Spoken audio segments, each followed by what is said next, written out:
Good morning my dear students. बेटा open your English text book. सभी बच्चे अपनी इंग्लिश की टेक्स्ट बुक ओपन कर लीजिए। बच्चे we are doing chapter number 7 in English. English में हम कौन सा चैप्टर कवर कर रहे हैं? Chapter number 7 and this chapter is about a person whose name was Van Winkle. ये चैप्टर एक पर्सन के बारे में है जिसका नाम क्या है? Van Winkle, right. And today we have to start from this paragraph of this story। आज हमें इस स्टोरी का कौन सा पैराग्राफ स्टार्ट करना है? ये वाला paragraph. One day Winkle just walked on and on, right? But before starting from this paragraph, let's revise what we have done in earlier video। एक बार हम रिवाइज कर लेते हैं कि हमने जो स्टोरी पढ़ी है उसके पहले जो पैराग्राफ पढ़ा है उसमें हमने क्या पढ़ा था। हमने क्या पढ़ा था इससे पहले वाले पैराग्राफ में? हमने पढ़ा था that there was a person whose name was Van Winkle. एक पर्सन होता है जिसका नाम होता है वी विंकल।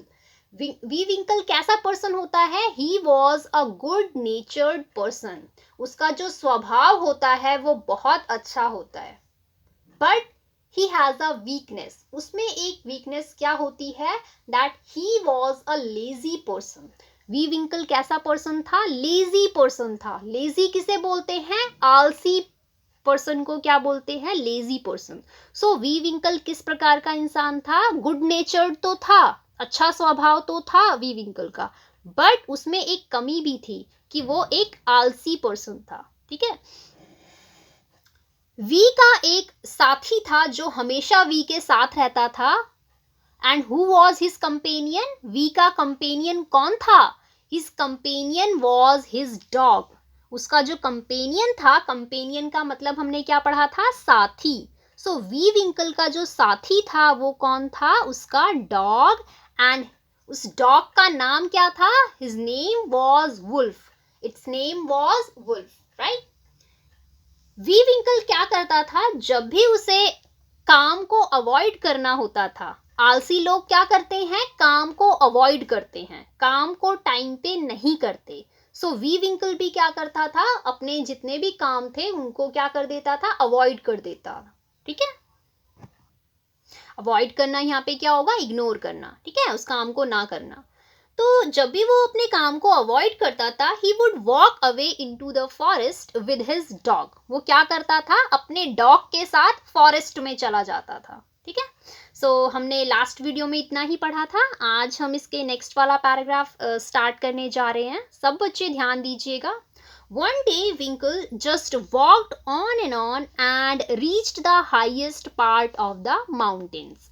एक दिन की बात है, वी विंकल चलते जाता है और कहाँ पहुंच जाता है? ही reached the highest part of the mountains. Mountains के सबसे ऊंचे वाले पार्ट पे पहुंच जाता है। ठीक है, हाईएस्ट पार्ट का मतलब ऊंचाई वाला पार्ट। सो माउंटेन्स क्या होते हैं? पहाड़। ठीक है। सो पहाड़ के ऊंचाई वाले पोर्शन में वो पहुंच जाता है। ठीक है, आगे देखिए। It was late in the afternoon when he reached there. ठीक है, दोपहर में वो देर से वहां पहुंच जाता है। ठीक है, चलते चलते जब वो हाईएस्ट पार्ट पे पहुंचता है तब तक क्या हो जाती है? दोपहर में देर से वो वहां पहुंच जाता है। ठीक है। Tired after his long climb, लंबी चढ़ाई के बाद वो क्या हो जाता है? थक जाता है। टायर्ड मतलब थका हुआ। ठीक है, टायर्ड मतलब क्या होता है? थकना। सो टायर्ड मतलब क्या होगा? थका हुआ, because tired is the past form of verb tired. ठीक है। सो लॉन्ग क्लाइंब के बाद यानी लंबी चढ़ाई के बाद जब वो थक जाता है, he lay down and began day dreaming. थकने के बाद वो क्या करता है? ही ले डाउन, वो लेट जाता है। कहाँ लेट जाता है? नीचे। ही ले डाउन, वो नीचे लेट जाता है। एंड बिगेन डे ड्रीमिंग, और दिन में सपने देखना शुरू कर देता है। ठीक है, लेटने के बाद वो जागते हुए सपने देखना शुरू कर देता है। डे ड्रीमिंग का क्या मीनिंग होगा? जागते हुए सपने देखना, दिन में सपने देखना। डे ड्रीमिंग का क्या मीनिंग होगा? दिन में सपने देखना या जागते हुए सपने देखना। It was soon evening, he realised. It was soon evening and he realised, शाम को जल्दी ही उसे रियलाइज होता है। रियलाइज होना का मतलब क्या होगा? एहसास होना या अनुभव होना। सो शाम में जल्दी ही उसे अनुभव होता है। क्या अनुभव होता है? क्या एहसास होता है? That it would be night by the time he reached his village, जब तक वो अपने गांव पहुंचेगा तब तक क्या हो चुकी होगी? रात हो चुकी होगी। ठीक है बेटा, रियलाइज का क्या मीनिंग मैंने बताया है? रियलाइज करना मतलब एहसास करना, अनुभव करना। ठीक है, सून का मतलब क्या होगा? जल्दी। इवनिंग का मतलब सभी को पता है, शाम। ठीक है, सडनली, सडनली का मतलब होगा अचानक से, right. Suddenly he heard a voice calling out, अचानक से उसने एक आवाज सुनी जो क्या बुला रही थी? Van Winkle, Van Winkle. Voice का मतलब होगा आवाज। ठीक है, तो अचानक से उसने कौन सी आवाज सुनी? उसने एक आवाज सुनी जिसमें क्या बोला जा रहा था? Van Winkle, Van Winkle, right. He looked around and saw a short old with thick hair and grizzled beard. उसने क्या देखा? जब उसने अपने अराउंड देखा, अपने पास पास देखा, तो उसने क्या देखा? He saw a short old man. उसने एक छोटे ओल्ड मैन यानी छोटे बूढ़े व्यक्ति को देखा। विद थिक हेयर, उसके जो बाल थे ओल्ड मैन के वो कैसे थे? थिक हेयर थे। बाल कैसे थे? थिक थे। एंड अ ग्रिजल्ड बियर्ड, और उसकी जो बियर्ड थी, बियर्ड का क्या मतलब होता है? दाढ़ी। जो उसकी दाढ़ी थी वो कैसी थी? रेखे मतलब उसमें रेखा हो रखी थी, मतलब लाइनों वाली। ठीक है, लाइनों वाली दाढ़ी थी उसकी, और ग्रे कलर की दाढ़ी थी। वो जो लाइनें थी वो कैसी थी? ग्रे कलर के, मतलब उसके जो दाढ़ी के बाल थे वो ग्रे कलर के थे, right. Walking toward him with a barrel, जो वो ओल्ड मैन था वो कैसा लगता था? जैसा इस पिक्चर में दिया हुआ है। सभी बच्चे इस पिक्चर को देखेंगे बेटा। इस पिक्चर में देखिए, जो इस पर्सन की दाढ़ी है, बियर्ड है, वो कैसी बियर्ड है? Grizzled beard. ग्रिजल्ड बियर्ड मतलब अभी बताया मैंने, a beard that is streaked with grey hair. जो इसकी बियर्ड में हेयर हैं उसमें कैसी लाइनें आ रही हैं?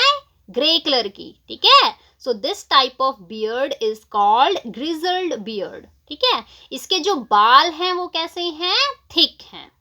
एंड ये जो ओल्ड मैन है उसकी हाइट कैसी है? शॉर्ट हाइट वाला है। ठीक है, छोटे कद वाला है। ठीक है बेटा, इस पिक्चर में देख रहे हैं सभी बच्चे, राइट। ठीक है, चलिए आगे देखिए। ये जो मैन था, शॉर्ट मैन था, ओल्ड मैन, वो क्या कर रहा था? He was walking towards him with a barrel, वो वी विंकल के पास आ रहा था विद अ बैरल, एक कंटेनर लेकर आ रहा था। उस कंटेनर को क्या बोला गया है? बैरल बोला गया है। बैरल क्या होगा? एक ड्रम टाइप का जो कंटेनर होता है उसको क्या बोलते हैं? Barrel. This container is called barrel. ठीक है, सो ये ओल्ड मैन क्या लेकर आ रहा था? वी विंकल की तरफ आ रहा था, और अपने हाथ में क्या लिया हुआ था? उसने बैरल लिया हुआ था। ठीक है, barrel, what is barrel? Barrel is a container that is in a form of drum. ठीक है, उसका जो फॉर्म होती है वो कैसी होती है? ड्रम की शेप का होता है। ठीक है बच्चे, आगे देखिए। इस पिक्चर में देखिए, this is called barrel, right. He made signs to help him carry the barrel. उसने वी विंकल को इशारे से बोला कि मेरी हेल्प करो इस बैरल को ले जाने में। ठीक है, इस बैरल को कैरी करने में, कैरी करना मतलब ले जाना। ठीक है, सो इस बैरल को कैरी करने में मेरी हेल्प करो। उसने इशारे में बताया। मेड अ साइन मतलब उसने इशारा किया। किसको इशारा किया? वी विंकल को। ठीक है, Winkle hurried to help the stranger who caught his hand tightly. विंकल ने जल्दी से उस अजनबी पर्सन की हेल्प की, और उस अजनबी पर्सन ने क्या किया? उसने विंकल का हाथ तेजी से, मतलब टाइट तरीके से पकड़ लिया। ठीक है, मजबूती से। टाइटली का क्या मतलब होगा? मजबूती से। ठीक है, यहाँ पे फिर से देखेंगे इस लाइन को। Winkle hurried to help the stranger who caught his hand tightly, right. Winkle ने स्ट्रेंजर की जल्दी से मदद की, and that person caught his hand tightly, उस पर्सन ने विंकल का हाथ टाइटली, मजबूती से पकड़ लिया। अब यहाँ पर ध्यान देंगे सभी बच्चे, हरी करना मतलब जल्दी करना। ठीक है, यहाँ पे हरीड का क्या मतलब होगा, जल्दबाजी से, जल्दी करना, हरी अप मतलब जल्दी करना, ठीक है। स्ट्रेंजर का मतलब होगा a person who is unknown to us, जिस पर्सन को हम नहीं जानते, जो अननोन पर्सन होता है उसको क्या बोलते हैं, स्ट्रेंजर। हिंदी में बोलेंगे अजनबी, ठीक है। सो अननोन पर्सन को, यानी जिस पर्सन को हम नहीं जानते हैं उसको बोलते हैं स्ट्रेंजर, ठीक है। सो ये जो ओल्ड मैन था वो वीविंकल के लिए स्ट्रेंजर था, क्योंकि उसने पहली बार उस ओल्ड मैन को देखा था और वो उस ओल्ड मैन को जानता भी नहीं था, ठीक है। टाइटली का मतलब होगा मजबूती से, तो इस ओल्ड मैन ने वीविंकल का हाथ टाइटली पकड़ लिया, मजबूती से पकड़ लिया, ठीक है। बेटा आज हम यहाँ तक ही पढ़ेंगे, टाइटली तक। यहाँ पे सभी बच्चे मार्क कर दीजिए, इसके जो आगे की स्टोरी है वो हम नेक्स्ट वीडियो में कवर करेंगे। यहाँ तक किसी भी बच्चे को कोई डाउट हो तो मुझसे पूछ लीजिएगा, राइट। अब होमवर्क पे आ जाते हैं। आज आपको क्या होमवर्क करना है, सभी बच्चे ध्यान दीजिए। आज हमने जो पढ़ा है उसी पर बेस्ड मैं आपको होमवर्क दूंगी, and you will do your homework by yourself. आप अपना होमवर्क खुद से करने की कोशिश करेंगे। जब आपको कोई दिक्कत होगी आई विल हेल्प यू, ठीक है। बेटा सभी बच्चे पेज नंबर 54 ओपन करेंगे। पेज नंबर 54 टर्न करने के बाद आप देखेंगे सी पार्ट, देखिए सी पार्ट में दिया हुआ है answer the following question in one sentence. In questions के आंसर्स आपको एक एक सेंटेंस में देने हैं। आज का जो आपका होमवर्क है वो क्या है, क्वेश्चन नंबर 3। आपको क्वेश्चन नंबर 3 ध्यान से रीड करना है और उसका आंसर आपको एक सेंटेंस में देना है।